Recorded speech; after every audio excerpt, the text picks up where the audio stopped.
கபர் தான் மறுமையுடைய படித்தரங்களில் முதலாவது படித்தரம். அவ்வலு மன்சிலி மின் மனாசிலில் ஆகிரா, மறுமையுடைய கட்டங்களில் முதலாவது கட்டம் படித்தரம் கபர் தான். இந்த கபர் ஒரு மனிதனுக்கு சீராகிவிட்டால் அதற்கு பின்னால் வரக்கூடிய எல்லா விடயங்களும் சீராகிவிடும். இந்த கபருடைய வாழ்க்கை ஒருவருக்கு கெட்டுவிட்டால் அதற்கு பின்னால் வரக்கூடிய எல்லாமே கெட்டுவிடும், மோசமானதாக மாறிவிடும். அப்படியாப்பட்ட கபரை பற்றி தான் இந்த பதிவிலே தெளிவாக பார்க்க இருக்கிறோம்.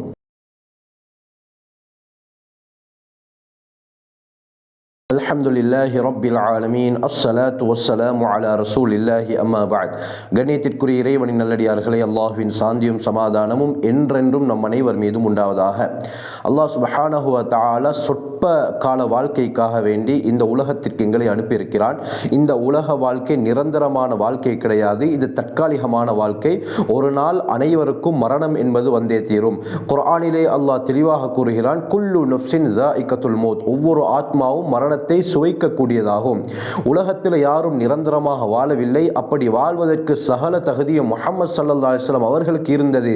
ஆனால் அந்த முஹம்மது ஸல்லல்லாஹு அலைஹி வஸல்லம் அவர்களை பார்த்தே அல்லாஹ் கூறுகிறான், இன்னக மையித்துன் வ இன்னஹும் மையித்துன், நிச்சயமாக நீங்களும் மரணிப்பீர்கள், அந்த சஹாபாக்கள் அந்த மக்களும் ஒரு நாள் மரணிப்பார்கள். வமா ஜஅல்னா லிபஷரின் மின் கப்லிகல் ஹுல்த், உங்களுக்கு முன்னால் எந்த ஒருவரையும் நாங்கள் நிரந்தரமாக வாழ வைக்கவில்லை என்பதாக குர்ஆனிலே அல்லாஹ் கூறுகிறான். கண்ணியமானவர்களே, உலக வாழ்க்கை முடிவடையும் பொழுது, அதாவது யாருக்கு மரணம் ஏற்படுகிறதோ அந்த மரணத்திலிருந்து தான் அவருடைய அசில் வாழ்க்கையை ஆரம்பிக்கிறது.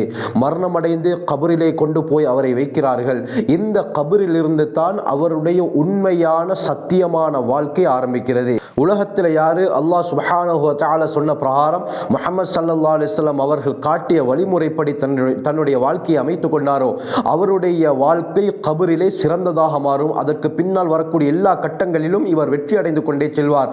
உலகத்தில் அல்லாஹ் சொன்ன பிரகாரம் வாழாமல், நபி அவர்கள் காட்டிய அந்த வழிமுறை பிரகாரம் வாழாமல், மனோ இச்சை ஷைத்தானை பின்பற்றி உலகத்தில் யார் தன்னுடைய வாழ்க்கையை அமைத்துக் கொள்வாரோ அவருடைய வாழ்க்கை கபரிலே பயங்கரமானதாக மாறிவிடும். அதற்கு பின்னால் வரக்கூடிய எல்லா கட்டங்களும் பயங்கரமானதாகத்தான் இருக்கும்.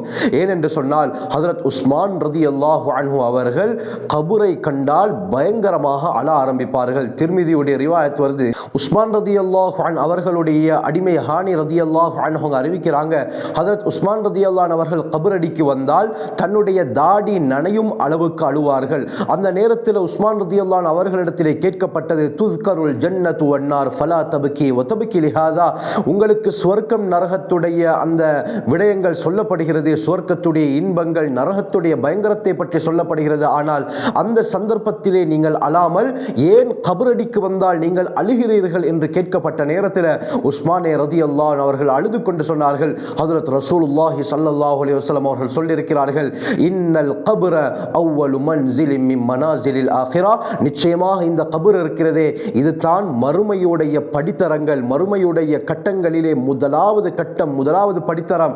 ஃபைன் நஜா மின்ஹு, இந்த கபரிலே ஒரு மனிதர் வெற்றி அடைந்து விட்டால் ஃபமா பஅதஹு ஐஸரு மின்ஹு, அதற்கு பின்னால் வரக்கூடிய எல்லா கட்டங்களும் எல்லா படித்தரங்களும் மிக லேசானதாக இவருக்கு மாறிவிடும்.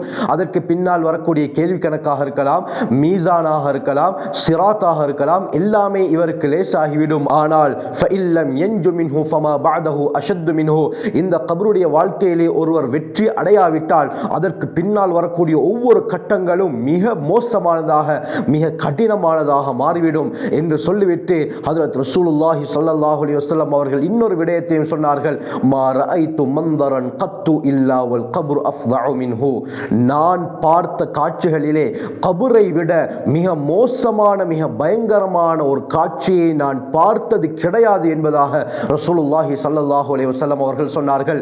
நல்லடியாராக இருந்தால் கபருடைய வாழ்க்கை நல்லதாக அமையும், மோசமானவராக இருந்தால் கபருடைய வாழ்க்கை நரகத்துடைய படும் குழியாக மாறிவிடும். கண்ணியமானவர்களே, அதை பற்றியும் ரசூலுல்லாஹி ஸல்லல்லாஹு அலைஹி வஸல்லம் அவர்கள் ஹதீஸிலே தெள்ளத் தெளிவாக கூறியிருக்கிறார்கள். திர்மிதியுடைய ரிவாயத் வருது, அபூ சயீத் அல் குத்ரி ரலியல்லாஹு அன்ஹு அறிவிக்கிறாங்க, ஒரு நாள் ஹஜ்ரத் ரசூலுல்லாஹி ஸல்லல்லாஹு அலைஹி வஸல்லம் அவர்கள் வந்து கொண்டிருக்கும் பொழுது மக்கள் தங்களுடைய பற்கள் தெரியும் அளவுக்கு சத்தமாக சிரித்துக் கொண்டிருந்தார்கள். இதை பார்த்த ஸல்லல்லாஹு அலைஹி வஸல்லம் சொன்னார்கள், சொன்னார்கள், இன்பங்களை முறிக்கக்கூடிய மரணத்தை மறந்தான் நீங்கள் சிரித்துக் கொண்டிருக்கிறீர்கள். அக்ஸிரு திக்ர ஹாதிமில் லஸ்ஸாத், இன்பங்களை முறிக்கக்கூடிய அந்த மரணத்தை அதிகமாக நினைவு கூறுங்கள் என்று சொல்லிவிட்டு நபி அவர்கள் சொன்னார்கள், ஒவ்வொரு நாளும் கபர் என்ன சொல்லிக் கொண்டிருக்கிறது தெரியுமா என்று சஹாபாக்களை பார்த்து கேட்ட ரசூலுல்லாஹி ஸல்லல்லாஹு அலைஹி வஸல்லம் கபர் ஒவ்வொரு நாளும் சொல்லக்கூடிய விடயங்களை சொல்ல ஆரம்பித்தார்கள். கபர் ஒவ்வொரு நாளும் அன பைத்துல் கர்பா, அன பைத்துல் வஹ்தா, அன பைத்துத் துராப், அன பைத்துத் தூத், நான் ஆதரவற்ற வீடாக இருக்கிறேன், நான் தனிமையுடைய வீடாக இருக்கிறேன், நான் மண்ணின் வீடாக இருக்கிறேன், நான் புழுக்களின் வீடாக இருக்கிறேன் என்று சொல்லிக் கொண்டிருக்கிறது. பிறகு ஒரு முஃமினான அடியான், அல்லாஹுவை நம்பிய ஒரு அடியான் மரணித்து கபருக்கு கொண்டு செல்லும் பொழுது அந்த கபர் அந்த அடியானை வரவேற்கிறது. மர்ஹபா மர்ஹபா, உன்னுடைய வரவு நல்வரவாகட்டும், நீ சிறந்த இடத்திற்கு வந்திருக்கிறாய். அது மட்டுமல்ல, என்னுடைய முதுகிலே, அதாவது இந்த பூமியிலே நடமாடியவர்களில் மிக விருப்பத்திற்குரியவராக எனக்கு நீ இருந்தாய். அதனால் இன்று என்னிடத்திலே நீ ஒப்படைக்கப்பட்டிருக்கிறாய். இன்றைய தினத்திலே உன்னுடன் நான் எவ்வாறு நடந்து கொள்வேன் என்பதை நீ பார்க்கத்தான் போகிறாய் என்று சொல்லி அந்த அடியாரை கபருக்குள்ளால் வைக்கப்பட்டதும் கண்ணியமானவர்களே, கபர் கண்ணு கெட்டக்கூடிய அளவுக்கு விசாலமாக்கப்படுகிறது. சுவர்க்கத்துடைய ஒரு வாசல் அப்படியே திறக்கப்படுகிறது. அதிலிருந்து நறுமணங்கள் இந்த அடியாருடைய கபருக்கு வந்து கொண்டிருக்கிறது என்று ஸல்லல்லாஹு அலைஹி வஸல்லம் சொன்னார்கள். சொல்லிவிட்டு சொன்னார்கள், ஒரு பாவியான அடியான் கபருக்கு கொண்டு வரும் பொழுது அந்த கபர் அந்த அடியானை வெறுக்கிறது. உன்னுடைய வரவு நல்வரவாக இருக்காமல் இருக்கட்டும், நீ என் பக்கம் வராமல் இருக்கட்டும், என்னுடைய முதுகிலே இந்த பூமியிலே சுற்றி திரிந்தவர்களில் எனக்கு மிக கோபத்தை ஏற்படுத்தியது நீத்தான், எனக்கு விருப்பமில்லாமல் இருந்தது நீத்தான். இன்று என்னிடத்திலே நீ ஒப்படைக்கப்பட்டிருக்கிறாய். இன்றைய தினத்திலே உன்னுடன் நான் எப்படி நடந்து கொள்ளப் போகிறேன் என்பதை நீ பார்க்கத்தான் போகிறாய் என்று சொல்லி அந்த பாவியான அடியாரை கபருக்குள்ளால் வைத்ததற்கு பிறகு கண்ணியமானவர்களே, கபர் அந்த அடியாரை நெருக்க ஆரம்பிக்கும். எந்த அளவுக்கு சொன்னா, அந்த அடியானுடைய விலா எலும்புகள் ஒன்றோடு ஒன்று ஒட்டும் அளவுக்கு, பிணையும் அளவுக்கு கபர் அவனை நெருக்கும். ஸல்லல்லாஹு அலைஹி வஸல்லம் தங்களுடைய கையால் செய்து காட்டினார்கள். இப்படி அந்த அடியாருடைய விலா எலும்புகள் ஒன்றோடு ஒன்று சேரும் வரை அந்த அடியானை கபர் நெருக்கும் என்று ஸல்லல்லாஹு அலைஹி வஸல்லம் சொன்னார்கள். அது மட்டும் நடக்காது, அந்த அடியாருடைய கபரிலே 99 பாம்புகள் சாட்டப்படும். யுஸல்லத்து அலல் காஃபிரி ஃபீ கப்ரிஹி 99 தனீனன். சுப்ஹானல்லாஹ், நபி அவர்கள் சொல்லி காட்டினார்கள், ஒரு காஃபிரான அடியாருடைய கபர்ல 99 பயங்கரமான பாம்புகள் சாட்டப்படும். அந்த பாம்புகள்ல ஒரே ஒரு பாம்பு இந்த பூமியிலே மூச்சை விட்டால் இந்த பூமியில் இருக்கக்கூடிய எல்லா புட்பூண்டுகளும் கருகி சாம்பலாகிவிடும், நாசமாகிவிடும் என்று நபி அவர்கள் சொன்னார்கள். ஒரு ஏரியாவுடைய புட்கள் நபி அவர்கள் சொல்லல, ஒரு பாம்பு மூச்சு விட்டால் முழு உலகத்திலே இருக்கக்கூடிய எல்லா புட்பூண்டுகளும் கருகி நாசமாகிவிடும். இவ்வளவு பயங்கரமான பாம்புகள் அந்த அடியானின் மீது சாட்டப்படும். அந்த அடியானை அந்த பாம்புகள் கொத்திக்கொண்டே இருக்கும். எதுவரை என்றால் கியாமத்துடைய நாளில் கேள்வி கணக்குக்காக வேண்டிய அடியான் எழுப்பப்படும் வரை இந்த வேதனை நடந்து கொண்டே இருக்கும் என்று ஸல்லல்லாஹு அலைஹி வஸல்லம் சொன்னார்கள். அல்லாஹ் சுப்ஹானஹு வ தஆலா நம் அனைவரையும் இப்படியாப்பட்ட பயங்கரமான கபருடைய வேதனையை விட்டு பாதுகாப்பானாக. புகாரி முஸ்லிமுடைய ரிவாயத் வருது. ஆயிஷா ரலியல்லாஹு அன்ஹா அறிவிக்கிறாங்க, ஒரு தடவை ரசூலுல்லாஹி ஸல்லல்லாஹு அலைஹி வஸல்லம் அவர்கள்ட்ட, யா ரசூலல்லாஹ், கபருடைய வேதனை என்பது உண்மையா என்று ஆயிஷா நாயகி கேட்டார்கள். அதற்கு நபி அவர்கள் சொன்னார்கள், நஅம் அஸாபுல் கப்ரி ஹக்குன், ஆம், கபருடைய வேதனை என்பது உண்மையானது என்று பதில் அளித்தார்கள். ஆயிஷா ரலியல்லாஹு அன்ஹா தொடர்ந்து சொல்றாங்க, ஒவ்வொரு தொழுகைக்கு பின்னால் ரசூலுல்லாஹி ஸல்லல்லாஹு அலைஹி வஸல்லம் இல்லா தஅவ்வத மின் அஸாபில் கப்ர், கபருடைய வேதனையை விட்டு பாதுகாப்பு தேடுவதை நான் காணாமல் இருந்ததில்லை. அப்படி என்றால் ஒவ்வொரு தொழுகைக்கு பின்னால ஸல்லல்லாஹு அலைஹி வஸல்லம் கபருடைய வேதனையை விட்டு பாதுகாப்பு தேடக்கூடியவர்களாக இருந்தார்கள். அது என்ன துஆ?